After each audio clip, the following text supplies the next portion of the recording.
Malapit na nga bang matupad ang mga propesiyang nakasaad sa Biblia?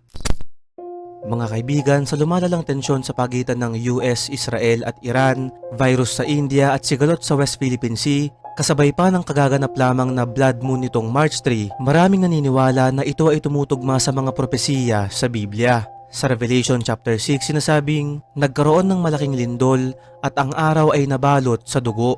Habang sa Daniel chapter 12 naman, nabanggit ang panahon ng kagipitan na hindi pa nangyayari mula nang itatag ang mga bansa. Sa Lucas chapter 21, tinutukoy ang lindol, digmaan, taggutom at takot sa dagat.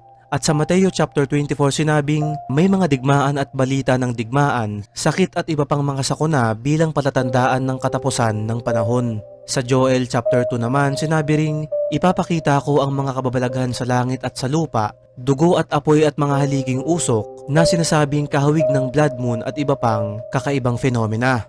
Marami ang naniniwala na ang lahat ng ito, digmaan sa Middle East, virus outbreak sa India, tensyon sa West Philippine Sea at ang blood moon ay nagsama-sama ngayon bilang malinaw na senyales, signos at palatandaan na malapit na talagang maganap ang mga hula sa Biblia.